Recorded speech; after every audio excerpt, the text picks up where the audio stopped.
Columbia Southern University is a for-profit, and if you watch my other videos, you probably think that I think that all for-profits are the devil, which most of them are. And usually they have terrible graduation rates, awful customer service, low education quality, and somehow they're still among the most expensive online schools out there. I mean, how else are you going to pay for the, $100 million, billion advertising budget every year? But I've surprisingly heard good things about CSU. So my curiosity is piqued, and today we're going to be grading them with the College Hack GPA in these 4 categories. And if they get a 3.0, it means you should probably consider going there. And we're going to start off with a big win for CSU because their base per credit cost is only $270 when the average online college rate is more like $400 per hour. Like, these guys are even cheaper than SNHU, which is known for being like one of the least expensive online colleges out there. Plus, they don't charge extra for textbooks or for software for classes. They do have a $35 per semester technology fee,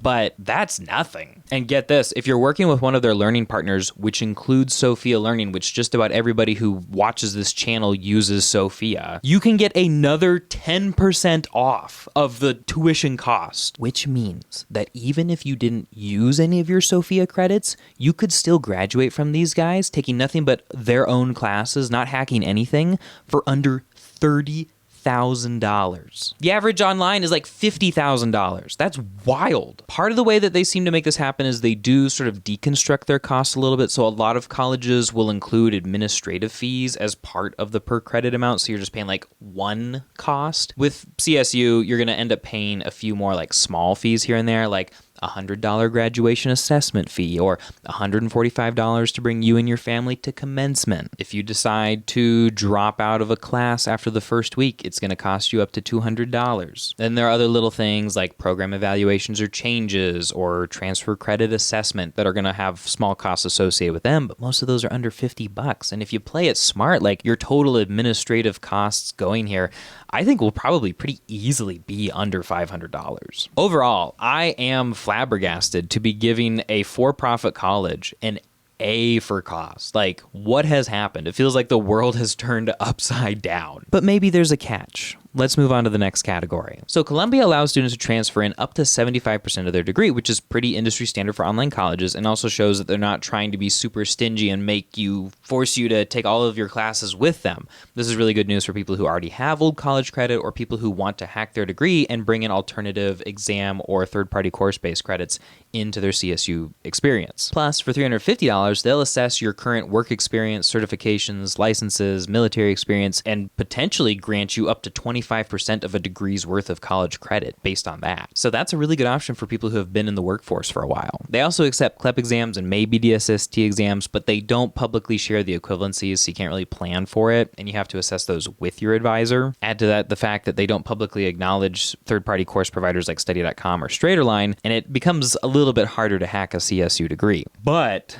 they love Sophia. They accept tons of Sophia courses into a ton of spots in their curriculum, and then you also get that 10% discount if you use Sophia, and all of a sudden forget CLEP and all the rest of those guys. Like, we are cooking with gas here. So I throw all of that information into my big assessment grading pot, and out comes a B for transfer friendliness. When we talk about degree choice, we're looking for 2 things: variety of degrees to choose from, and the flexibility of those degrees to be able to transfer in credits from somewhere else so we can graduate faster. They have decent variety with 16 different degrees to choose from, including, the usual suspects like business, psychology, criminal justice, some IT degrees, but they also have some that are a little bit less well known or less often seen online, like fire science, forensic investigation, military studies, leadership, homeland security, and half a dozen others that are just really cool to see. They don't have the depth in their roster of Liberty University Online or Southern New Hampshire University, but they do have enough degrees to make basically 95% of students happy. Oh, and they don't have a Chipotle degree, basically a build-it-yourself degree like liberal studies or interdisciplinary studies,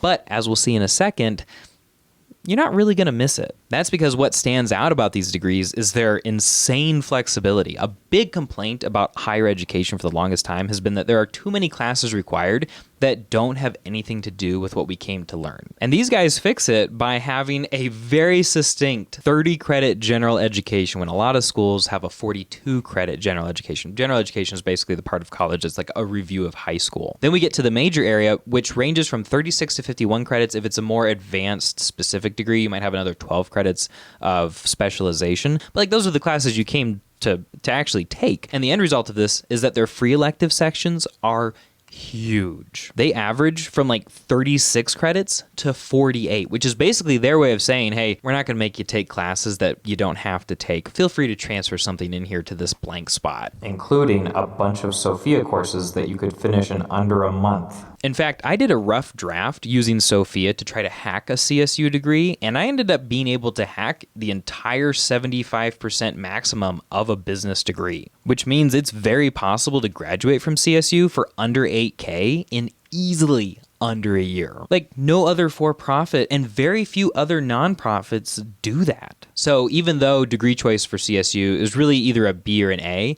I'm so excited about how hackable it is that we're just going to round it up to an A. And if I'm confusing you by the word hackable, it basically just means how much you're able to transfer credits from somewhere else into a school. Somewhere else being places that let you earn college credits quicker and cheaper than a typical college course. It's basically what we talk about on this channel all the time. You're welcome to stick around and find out. I'll have a video at the end of this video that I'll recommend to you that'll tell you a little bit more about how it works and what to look for. And now it's time to talk about the almighty student experience. Do students actually like going to CSU? Let's start off with some quick facts. First off, their acceptance rate is 100%. Graduation rate is 37%, which is a little bit higher than the average online program that I see, and definitely a lot higher than the average for a for-profit, which tends to hover in the upper teens. They are a for-profit, but they don't seem to have any notable scandals in their past, at least none that are going to make people raise their eyebrow when they hear that you went there. They're accredited by SACS, which is a body that accredits big schools all over the Southeast American portion of the country, including Liberty University Online. This essentially means that CSU is accredited at the highest level possible. Their learning experience is pretty smooth. Apparently there are 11 different times throughout the year when you can start courses. They let you finish early, and they'll even allow you to extend your course, and I'm not sure, there might be some fees attached to that, but I haven't been able to find them yet. They allow you to meet live with professors and classmates, which a lot of online schools don't even bother trying to do, and they're also pretty mobile friendly. But are they challenging? From what I'm seeing, not particularly. Even though they are accredited and their degree is totally legit, what I'm seeing of students rating the academic experience has them at about the level of University of Phoenix,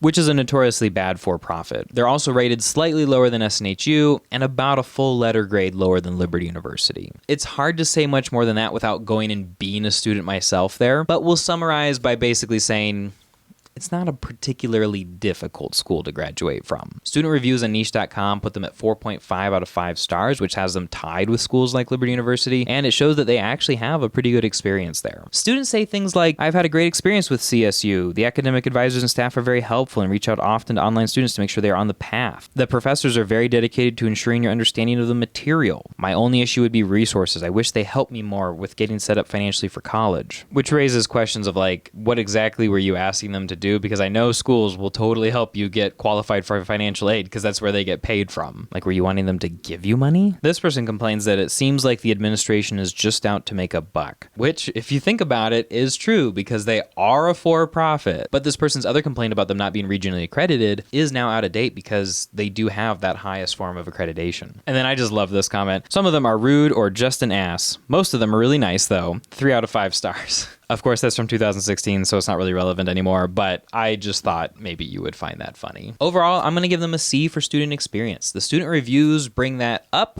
The for-profit status and the maybe slightly lower quality of education are going to bring that down. And in the end, we have a very respectable middle-of-the-road C. So overall, CSU gets a 3.25 GPA, which makes this a historical moment because I'm actually approving a for-profit school as a place to attend. Now, you need to know your goals. You need to know what kind of school you're trying to get into for grad school or what kind of job you're trying to get. And maybe CSU won't be the right fit. But I think that for most people, it'll get the job done, and it'll do it pretty quickly, pretty flexibly, and super inexpensively. So I say, if you want to, go for it. And if you want to see my 7 favorite online colleges for busy adults, check out this video right here. Thank you for watching, and happy hacking.